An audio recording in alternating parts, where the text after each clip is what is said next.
Have you ever had the strange feeling that if every thought buried deep inside your heart were projected onto a giant screen, you wouldn't even be able to look at yourself, as if an invisible camera had been recording every whisper in your mind?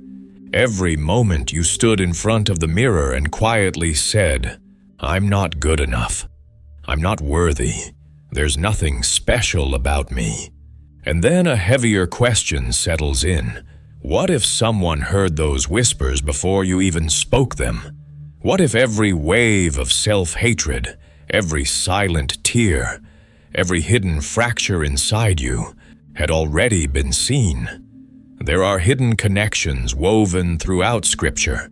When you read the Bible slowly, when you feel it instead of just scanning it, you begin to notice something almost mysterious.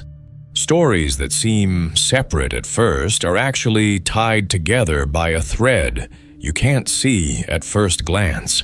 A thread that connects human brokenness to the heart of God. And at the center of that thread stands Jesus Christ, the one who sat with sinners, the one who touched the unclean, the one who looked straight at the people everyone else refused to see. Picture this. It's late at night, the lights in your room are off, the only glow comes from your phone, lighting up your face in the darkness. You're scrolling, everyone looks happy, promotions, engagements, perfect bodies, perfect smiles, perfect vacations, perfect lives, and slowly, something inside you begins to speak against you. Look at them, and look at you. You're behind, you're failing, you'll never measure up. That voice doesn't just come from comparison. It comes from old mistakes, from words you wish you could take back, from relationships that shattered, from dreams you quietly buried. And one day, you stop seeing yourself as someone who made mistakes, and you start seeing yourself as the mistake. That's where self-hatred begins. Quietly, slowly, like termites eating away at wood from the inside. From the outside, you smile, you function, you show up. But inside, something is hollow. You laugh in public, but you avoid your own reflection when you're alone. You're afraid that if someone truly knew your thoughts, your fears, your past, they would walk away. And maybe you've even started believing that if God truly sees you, He must be disappointed too. But is He? Imagine a woman standing in the middle of a crowd, stones in their hands, accusations in their eyes, religion on their lips.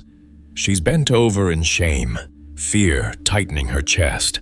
Maybe she had already begun to hate herself. Maybe she thought, "I deserve this."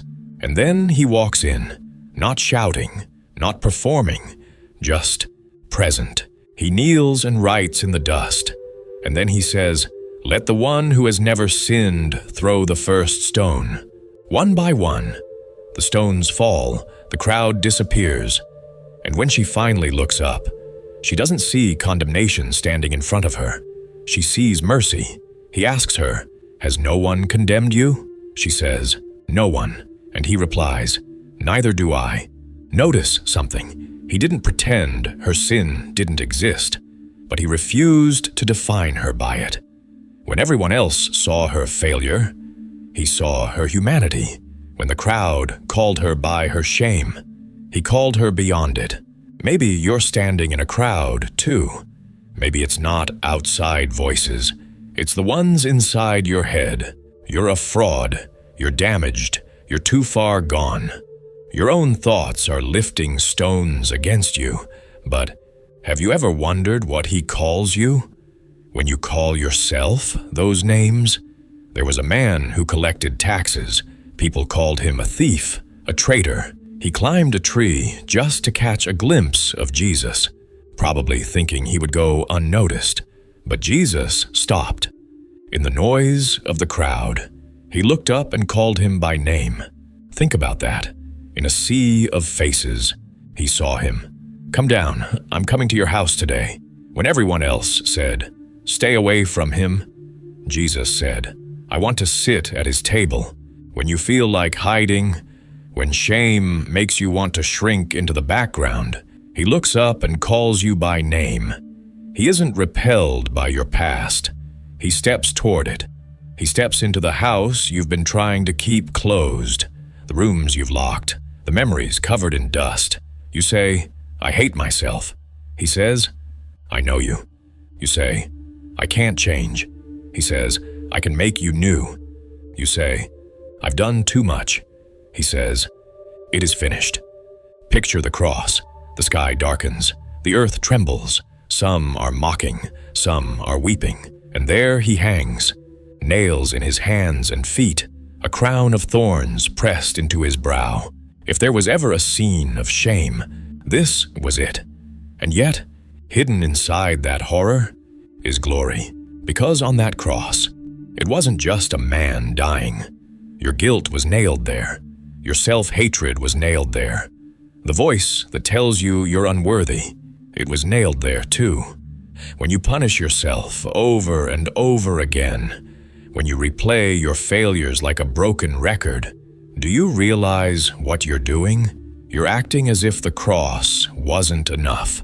If he gave his life for you, that means your value is greater than your worst mistake. No craftsman sacrifices his life for something he considers worthless. Maybe you feel like a burden. Maybe you think God is tired of you, but Scripture says he is close to the brokenhearted. That doesn't mean he only stands with the strong. It means he sits beside the ones crying into their pillows at night, the ones who smile in public and unravel in private, the ones exhausted from fighting themselves. Self-hatred often begins with a lie, that you are alone, that no one understands, that your story is too messy, too dark, too embarrassing to be redeemed. But he was there on every page, when you fell, when you ran, when you whispered things you regret. He heard it all, and instead of calling you by your sin, he calls you beloved. Remember the prodigal son. He took his inheritance, left home, wasted everything. When the money ran out, so did the friends. He found himself feeding pigs, starving, covered in shame. And he thought, I am no longer worthy to be called a son. Those words sound familiar, don't they? I'm not worthy. But while he was still far off, his father saw him, ran to him, embraced him. The son hadn't even finished his apology, and he was already being held. You might think you need to fix yourself before you come back, clean yourself up, prove you've changed. But the order is different. You are embraced first, then you are restored. You are loved first, then you are transformed. When you hate yourself, you start withholding good things from yourself. You sabotage opportunities.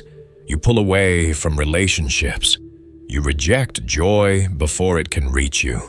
Because deep down, you don't believe you deserve it.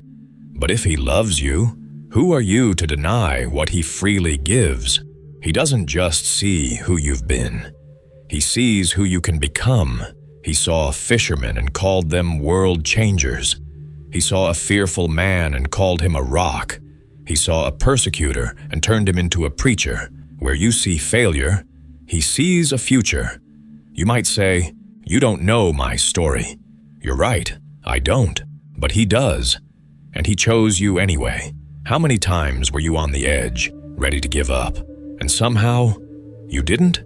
How many nights did you cry yourself to sleep, but still woke up the next morning? That sustaining grace wasn't random.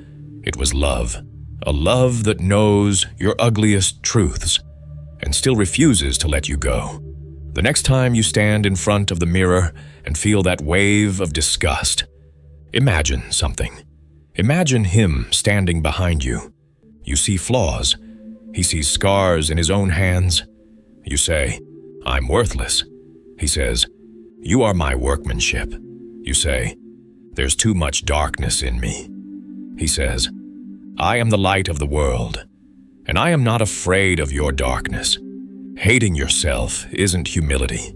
It isn't truth. It's an incomplete vision. You see yourself through the lens of your failures. He sees you through the lens of his sacrifice. And at some point, those two perspectives collide. Yours, clouded by guilt. His, overflowing with grace. And you have to choose which voice you will believe.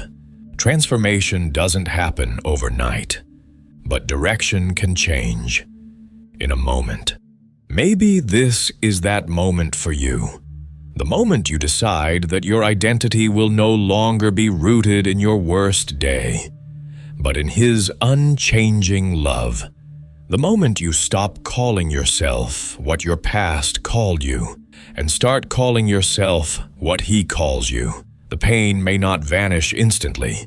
The consequences of past decisions may still linger, but consequences are not your identity. Your past is not your name. The cross had the final word, and that word was not condemnation. It was love. Maybe as you listen to this, your eyes are filling with tears. Maybe something inside you is softening. Maybe you feel seen in a way you haven't in a long time.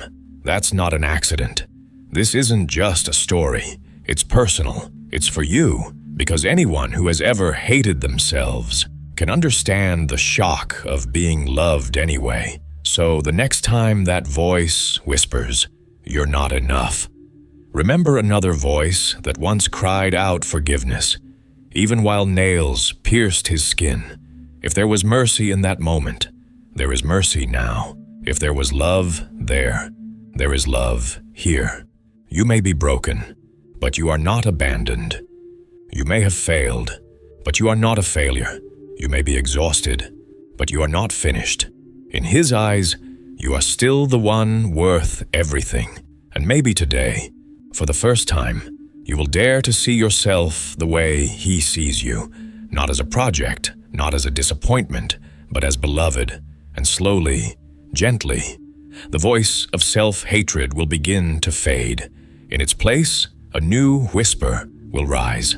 I am loved. I am forgiven. I am being made new. That is where healing begins. That is where restoration breathes again. That is where darkness loses its grip. And when your heart changes, even if your circumstances don't, everything feels different. A transformed heart is the greatest miracle of all. And that miracle is for you.